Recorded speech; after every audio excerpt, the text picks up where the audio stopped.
On ne pouvait pas dire non à François Bayeux, hein, c'était le plus important professeur de l'école et une sommité en microélectronique, en capacité comité, il avait fait beaucoup de choses. Et François Bayeux donc m'a dit tu fais ton stage avec moi et je suis resté avec lui et j'ai travaillé sur les MEMS.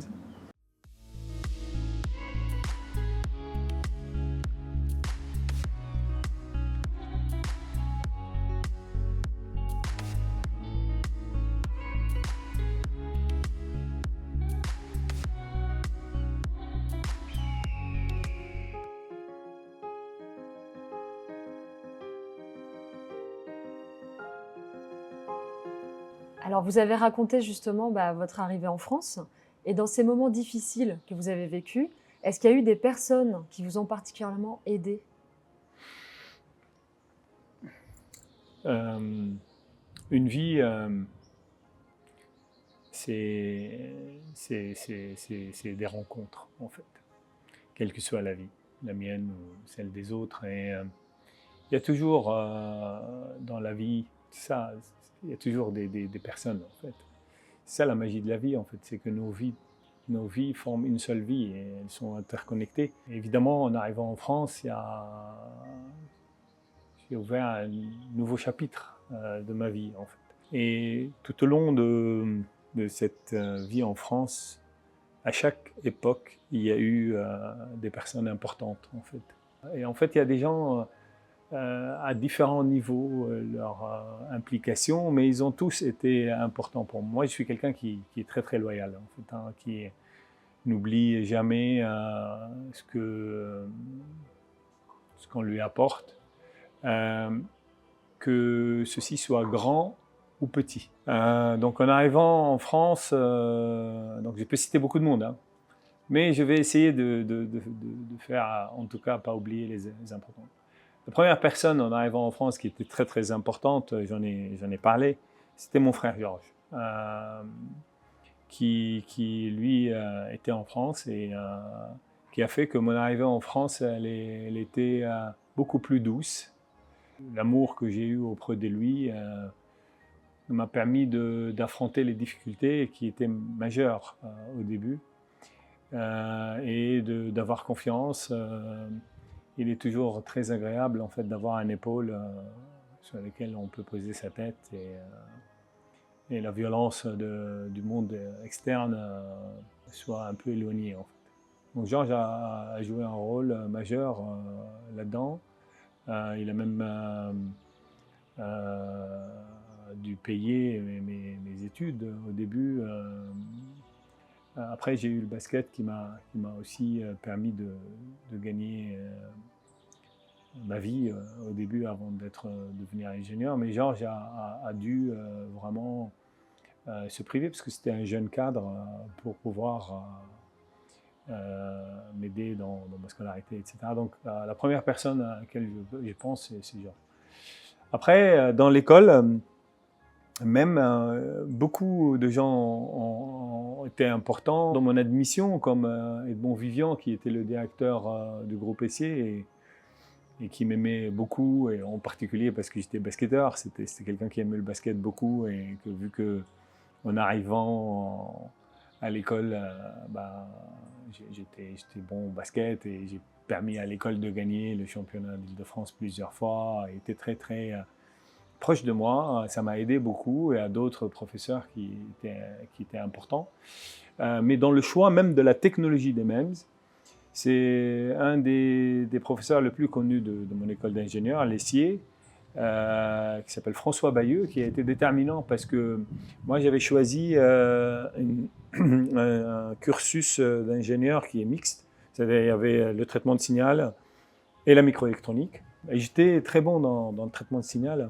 Et naturellement, j'allais aller dans cette direction-là un peu plus, même si le fait que Georges m'avait précédé dans ce domaine-là, je pensais que dans la famille, il y en avait suffisamment de traitement de signal et qu'il fallait plus que je m'oriente vers la microélectronique. Mais c'est là où intervient François Bayeux, qui, à l'époque, était très visionnaire dans le sens où il était le premier parmi les vraiment tout premiers professeurs à s'intéresser à la technologie des MEMS. La technologie des MEMS, c'est quoi? MEMS, c'est Micro Electromechanical System, c'est ce qu'on appelle en français microsystème. Ce sont des puces à base de silicium qui réalisent des fonctions capteurs, en fait, ou actionneurs. Par exemple, faire un capteur de pression pour un avion qui donne l'altitude de l'appareil, la vitesse de l'air, ça se fait avec des MEMS. Dans votre téléphone portable, le microphone est un MEMS. Le fait que quand on tourne le téléphone, en fait, l'image tourne, etc. C'est un MEMS qui dit que vous avez tourné le téléphone, donc ça l'adapte. Il y a des MEMS partout, en fait. Aujourd'hui, il y a des MEMS partout.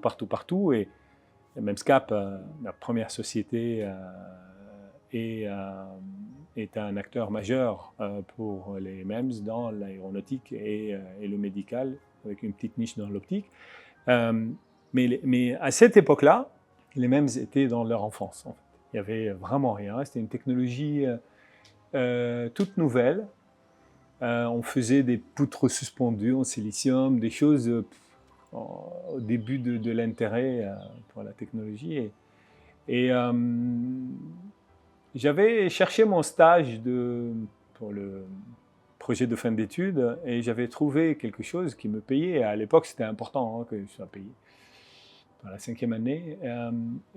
François Bayeux est venu me voir, il m'a dit « Je veux que tu fasses ton stage avec moi ». Et je lui ai dit « non, moi, je voulais être payé ». Et j'avais trouvé mon stage et j'étais content. Et il m'a dit « Non, comment tu es payé ?» Et j'ai dit « À l'époque, j'étais payé 5 600 francs. » Je me rappelle bien. Il m'a dit « Tu me donnes jusqu'à demain ». Et il est revenu et il m'a dit j'ai ta bourse, prince du Liban. Et à partir de ce moment-là, il m'appelait prince du Liban. Et en fait, on ne pouvait pas dire non à François Bayeux. C'était le plus important professeur de l'école. Et une sommité en microélectronique, en capacité comité. Il avait fait beaucoup de choses. Et François Bayeux m'a dit tu fais ton stage avec moi, et je suis resté avec lui et j'ai travaillé sur les MEMS. Ça a été déterminant dans la suite parce que je termine mon diplôme d'ingénieur et mon DEA que j'ai fait en parallèle. D'ailleurs, c'est lui qui m'a demandé de faire mon DEA à Jussieu en parallèle à mon diplôme d'ingénieur. L'ESSIer, c'est une très belle école. Extrêmement belle, une des plus belles écoles de France. C'est à la forme d'un clavier, c'est très beau. Et Jussieu, c'est des tours, tout froid, etc. Donc il m'a dit tu t'inscris en DEA en parallèle, donc je suis parti m'inscrire et j'arrive à ce bâtiment de Jussieu. Moi ça faisait 2 ans et quelques que je suis en France, donc j'avais encore...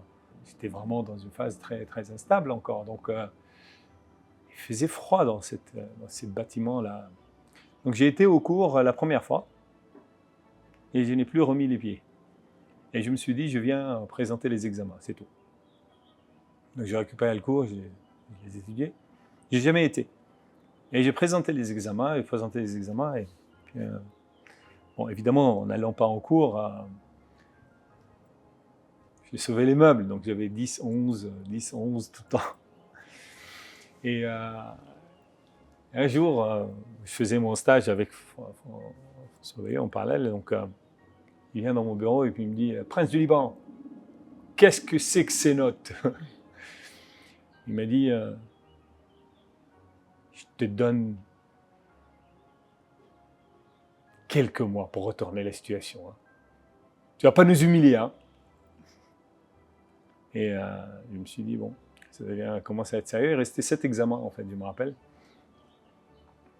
J'étais vraiment... jusque-là, j'avais une moyenne de 10 sur 20. J'étais au maximum dans le dernier tiers de la promo, quoi. Et avec cet examen, en fait, je suis passé 3e de DEA, en fait, parce que j'ai bossé comme moi. J'ai dit, bon, il faut que je bosse sérieusement. Et en fait...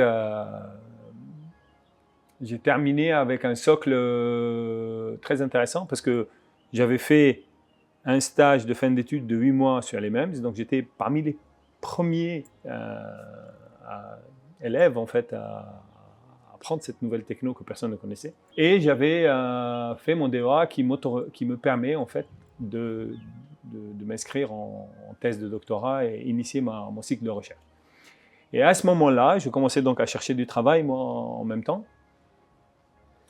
Et il y a l'offre qui arrive pour un ingénieur de recherche dans un laboratoire CNRS associé à l'INPG, à l'Institut national polytechnique de Grenoble, qui cherchait donc un ingénieur de recherche dans les MEMS.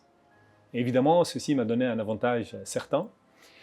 Ce laboratoire s'appelait TIMA, TIMA CMP, et il était dirigé par quelqu'un qui, à mes yeux, aujourd'hui, je considère comme le type même de ce que devrait être un directeur de recherche CNRS. Quelqu'un de très atypique, qui s'appelle Bernard Courtois. Ce sont des gens qui, à un moment, ont cru en moi, ont cru en ma sincérité, en fait, et m'ont aidé. On ne peut, en fait, cette question, je peux vraiment parler peut-être une journée, à compter le nombre de gens que mon chemin a rencontrés et qui ont été à mes côtés, ne serait-ce qu'un bout de temps.